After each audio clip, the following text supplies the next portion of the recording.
गाना याद हो जाता है।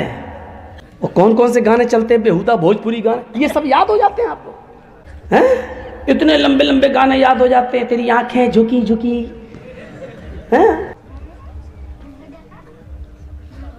कल जिस गाड़ी पे मैं बैठ के आया हूँ रात में, तकरीर ख़त्म की मैंने करीमा में, वहाँ साहिबगंज इलाके में, कल की बात। अब मैंने कहा चलो प्रोग्राम ख़त्म हो गया, मुझे गुमानी छोड़ दो। गुमानी मैं इनसे बात हो चुकी थी, 11-12 बजे फरक्का में मैं आ जाऊँगा, अब हमको रिसीव कर लीजिएगा, ठीक है। अब वो रात का वक्त था, 3 बजे वो ड्राइवर जब गाड़ी लेके चलने लगा, 3:30 बजे, शायद 3 बजे तक तो जलसा ही चला, 4 के आसपास जब मैं वहाँ से निकला तो ड्राइवर मुसलमान। अब रात भर के हम भी जागे हुए, तो आगे वाली सीट पर हम ऐसे बैठ के, थोड़ा सा आँख लग गई मेरी ऐसे, उसने गाना लगा दिया ड्राइवर ने, मेरी आँख खुल गई। तो मैंने कहा यार इस ड्राइवर को रोकना और टोकना बेकार है, क्योंकि ड्राइवरों से उलझना नहीं चाहिए, वरना अगर ज़बरदस्ती बंद करवाएंगे तो ये भेड़ देंगे कहीं ना कहीं। तो देख रहा हूँ गाना उसमें चल रहा है, कोई रफ़ी का गाना चल रहा था,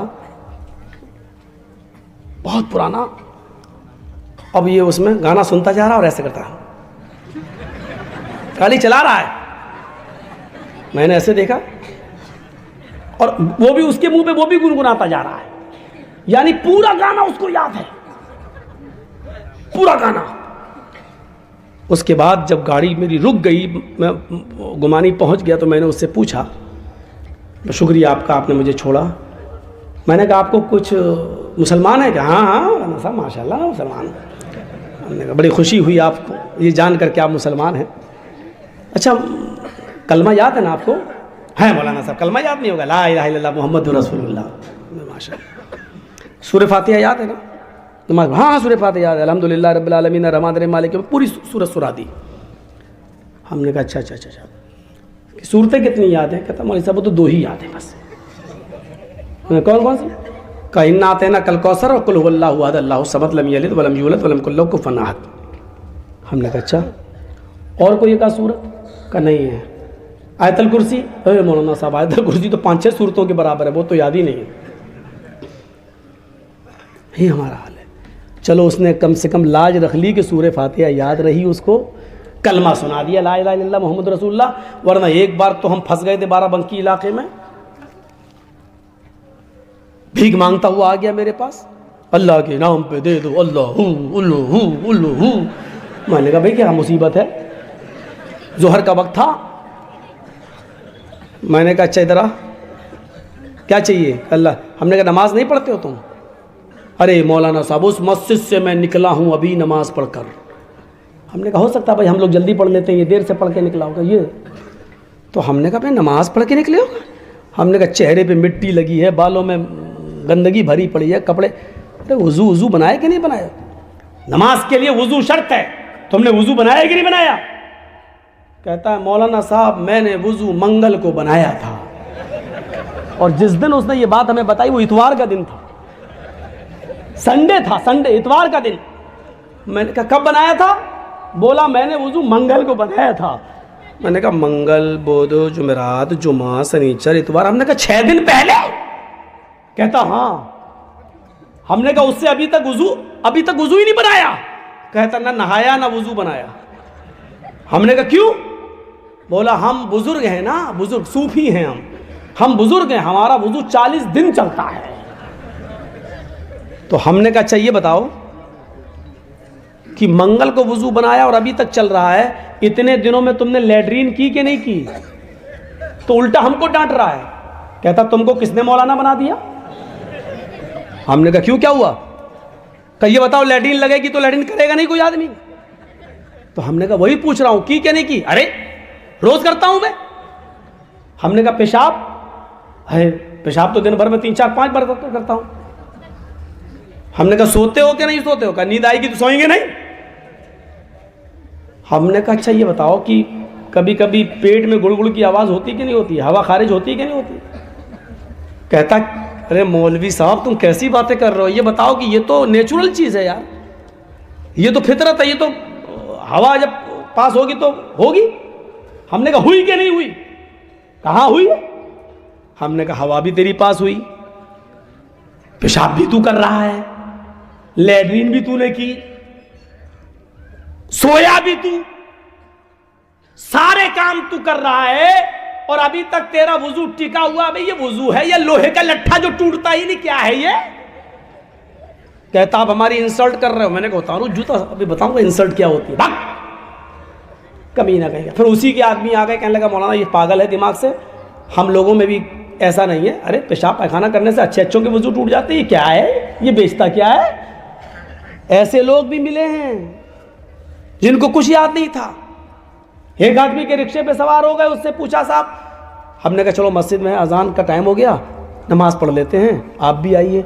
कहता मौलाना साहब आप नमाज पढ़ लीजिए, बस यही एक कमी है कि मैं नमाज नहीं पढ़ता हूँ, और तो मेरा बकिया पूरा इस्लाम ठीक है। हमने कहा हो सकता भाई नमाज नापाक हो, नहीं जा रहा हो मस्जिद में। नमाज पढ़ के हम निकले, 2 रकात पढ़ना थी, मुसाफिर थे, फिर उसके रिक्शे पे बैठ के चले। चलते चलते मैंने कहा भाई रमज़ान का महीना है, नमाज आप नहीं पढ़ रहे हैं, रोज़ा तो आप रखते ही होंगे। अरे मौलाना साहब बड़ी मेहनत करना पड़ती है, रिक्शा चलाना पड़ता है, बस यही एक कमी और है कि मैं रोज़ा नहीं रखता हूँ, वरना पूरा इस्लाम मेरा ठीक है। लास्ट में जब हम उतरे तो मैंने उससे कहा कि अच्छा एक बात, पैसा उसको दिया, 15 रुपये उसने मांगे थे, कई साल पहले की बात है। मैंने उसको 15 रुपये दिए तो मैंने कहा अच्छा भाई चलते चलते थोड़ा सा कलमा ही सुना दो, तुम कलमा याद है तुम्हें? कहता बस मौलवी साहब कलमा ही याद नहीं और मेरा पूरा इस्लाम बिल्कुल ठीक है। मैंने कहा वाह साहब, कलमा तुझे याद नहीं और तेरा इस्लाम ठीक है, ये कौन सा इस्लाम है जो बिल्कुल ठीक ठाक है? कलमा याद नहीं, ला इलाहा इल्लल्लाह मोहम्मद रसूलुल्लाह, और कह रहा मेरा पूरा इस्लाम ठीक है। तो दुनिया में ऐसे भी लोग हैं जिनको कलमा याद नहीं और कह रहे मेरा इस्लाम ठीक है, ऐसे लोग भी मौजूद हैं। तो मन करा आयतल कुर्सी, आयतल कुर्सी को याद करिए, कितनी बड़ी फजीलत है इसकी। हम इस दुनिया में क्यों आए? सिर्फ खाने और पीने और अपने माँ बाप की गाड़ी कमाई को ऐशो आराम में उड़ा देने के लिए, जुए और सट्टे में उड़ा देने के लिए, लॉटरी खरीदने के लिए, सूद और ब्याज में उड़ा देने के लिए, शराब पीने के लिए, गांजा और स्मोक और हीरोइन और ब्राउन शुगर इस्तेमाल करने के लिए, बस इसलिए हम इस दुनिया में पैदा हुए हैं क्या? अपने आप को पहचानो। कुरान तुम्हारे पैदाइश का मकसद बता रहा है, वमा खलक़तुल जिन्ना वल इंसा इल्ला लियअबुदून। ओ मेरे बंदो, मैंने तो तुम्हें इस दुनिया में भेजा है, इस दुनिया में पैदा किया है तो सिर्फ इसलिए किया है ताकि तुम मेरी ही इबादत करो, मेरी ही पूजा करो, मेरी ही भक्ति करो, मेरे अलावा किसी और की इबादत न करो। इस दुनिया में तो इंसान इबादत के लिए आया है। अच्छा, मैं किसी को खड़ा करके आयतल कुर्सी सुनता हूं, कैसा लगेगा? आप कल सुबह होके कहेंगे मौलाना साहब ये काम गलत किया आपने। सबके सामने किसी की इंसल्ट करना अच्छी बात थोड़ी है। मैं इम्तहान लेना चाहता हूं कि हमारा इस्लाम कितना है, कितने लोगों को आयतल कुर्सी याद है? एक को खड़ा करके पूछना चाहता हूं, लेकिन कल सुबह हमारी ही बदनामी होगी। आपका जिसको याद नहीं उसका चर्चा नहीं होगा, मेरा चर्चा होगा कि मौलाना साहब ने सबके सामने उसको नंगा कर दिया। छोड़ो, मुझे क्या ज़रूरत है किसी की इंसल्ट करने की? मुझे किसी के सामने नंगा करना मकसद नहीं, अल्लाह की कसम नहीं। हज़रत उमर फारूक के ज़माने में एक मस्जिद के अंदर किसी की हवा खारिज हो गई, एक सहाबी की, बदबू आ गई। अब नमाज का टाइम खड़ा है। हज़रत उमर फारूक ने कहा अगर जिसकी हवा खारिज हुई हो वो जाए और वज़ू बना के दोबारा आ जाए, तब तक हम नमाज अभी खड़ी नहीं कर रहे हैं, अभी हम नमाज के लिए खड़े नहीं हो रहे हैं। जाओ। अब शर्म की वजह से बुझा नहीं रहा, जिसकी हवा खारिज हो गई बैठा। हज़रत उमर ने 3 बार कहा जाओ ना, ये तो तय है कि हवा किसी की खारिज हुई है, लेकिन अब कोई न तो बता रहा है और न जा रहा है उठ के। तो एक सहाबी ने कितना अच्छा मशवरा दिया, कहा अमीरुल मोमिनीन एक काम कीजिए ना, हम सब लोग वुजू बना लेते हैं दोबारा, हम सब लोग दोबारा वुजू बना लेते हैं, उसमें वो आदमी भी शामिल हो जाएगा जिसका वुजू टूट गया है, और उस आदमी की इंसल्ट भी नहीं होगी, और हम लोग दोबारा वुजू बना लेंगे तो एक सवाब भी मिल जाएगा और उस आदमी की हम इज्जत बचा भी लेंगे। हज़रत उमर ने कहा मैं खुश हुआ तुम्हारे इस मशवरे से, चलो हम सब वुजू बना लेते हैं दोबारा वुजू। मेरा मकसद ही नहीं है किसी को जलील करने का, हम खड़ा करके क्यों आपसे पूछेंगे? आयतल कुर्सी सुनाओ। लेकिन एक मैसेज देना चाहता हूँ। मैंने ये देखा कि जब मैंने कहा अच्छा मैं किसी को खड़ा करता हूँ तो मैंने चेहरे देखे आपके फर्राटे लेनो, बहुत सौ के सर नीचे हो गए, कहीं हमको खड़ा ना कर दे। और ये मालूम नहीं जिसका सर नीचे होता मैं उसी को खड़ा करता हूँ। हमने भी तो 20 सालों से तकरीरें की हैं, हम भी तो समझ गए हैं कि जैसे टीटी चेहरा देख के पहचान लेता है कि कौन टिकट वाला है कौन बगैर टिकट, हम भी इतना तो समझ ही गए कि किसको याद होगी और किसको नहीं याद होगी। लेकिन इंसल्ट करना मेरा मकसद नहीं है, सिर्फ इतना कहूँगा जिनको याद नहीं है वो याद करें। इतनी बड़ी फजीलत है इसकी। मन कारा आयतल कुर्सी बाद सलातिल मकतूबा, जिसने हर फर्ज नमाज के बाद आयतल कुर्सी पढ़ना अपना मामूल बना लिया, लम यमनअहु मिन दुखूलिल जन्नति इल्लल मौत, उसको सिवाय मौत के जन्नत में जाने से कोई चीज़ नहीं रोक रही है। एक और दुआ सिखला रहा हूं आपको, बहुत छोटी सी दुआ और जन्नत का खजाना, आय हाय हाय, जन्नत का खजाना, आपको जन्नत का खजाना मिल गया। मेरी बहनों सुनो, छोटी सी दुआ है, छोटी सी, और याद भी होगी, लेकिन हम पढ़ नहीं रहे बस। अला दुल्लुकुम अला कंजिम मिन कुनूजिल जन्नह, अल्लाह के नबी साहबा किराम के अंदर बैठे हुए हैं। साहबा किराम जैसे आप लोग बैठे मेरे सामने, ऐसे अल्लाह के नबी दर्स दे रहे हैं, नसीहत कर रहे हैं, और आप उनसे पूछ रहे हैं क्या मैं तुम्हें जन्नत के खजानों में से एक बहुत बड़ा खजाना ना दे दूं? क्या तुम जन्नत का बड़ा खजाना लोगे? अच्छा, खजाना समझते हैं ना? अल्लाह का शुक्र है। क्या मैं तुम्हें जन्नत का सबसे बड़ा खजाना न दे दूं? जन्नत के बहुत बड़े बड़े खजानों में से एक बड़ा खजाना है, क्या मैं तुम्हें न दे दूं? सहाबा ने कहा कालू बला, क्यों नहीं, अल्लाह के रसूल जरूर दीजिए, खजाना हो जन्नत का कौन नहीं लेगा। कुल, अल्लाह के नबी कहते हैं कहो, ला हौला वला कुव्वता इल्ला बिल्लाह। लो, किसको याद नहीं होगी ये? ला हौला वला कुव्वता इल्ला बिल्लाह। आगे अली लाजिम भी कह दीजिए, ला हौला वला कुव्वता इल्ला बिल्लाहिल अलीयिल अज़ीम। ना कहना चाहें तो कोई हर्ज की बात नहीं, अल्लाह ही की सिफत है अली, और अल्लाह ही की सिफत है अजीम। अली के माना जो बुलंद है और अजीम के माना जो बड़ा है। ला हौला वला कुव्वता इल्ला बिल्लाह, इतना भी काफी है, और चाहो तो इसके आगे इल्ला बिल्ला, बिल्ला के बाद अल अलीयिल अज़ीम कहकर उसकी दो सिफतों को भी बयान कर दीजिए। जो शख्स इसको अपना वजीफा बना ले, ला हौला वला कुव्वता इल्ला बिल्लाह, उठते बैठते चलते फिरते इस दुआ को पढ़ता रहे, तो समझ लो कि उसको जन्नत का एक बहुत बड़ा खजाना मिल गया। ला हौला वला कुव्वता इल्ला बिल्लाह की कितने दर्जे हैं?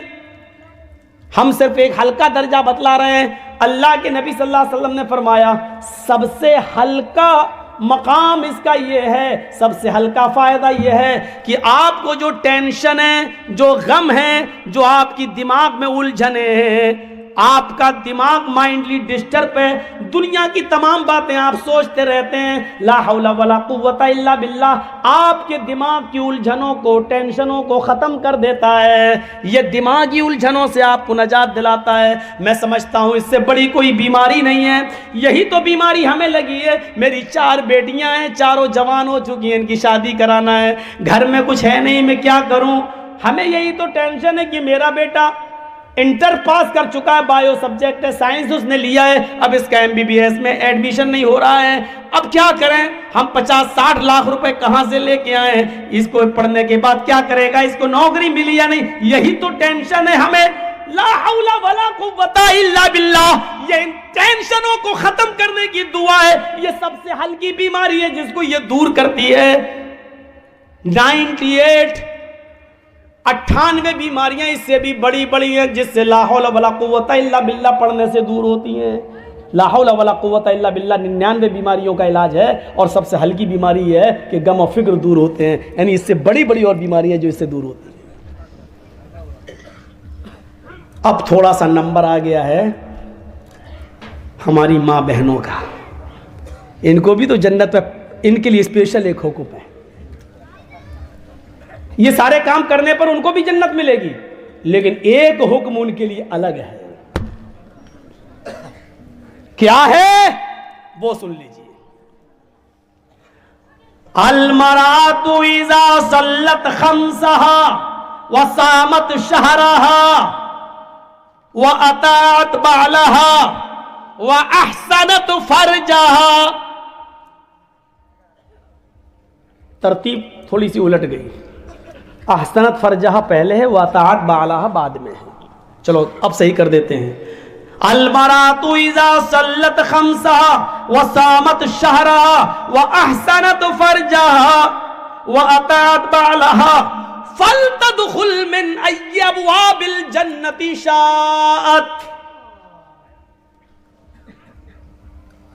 रवाहु अहमद फी मस्नद।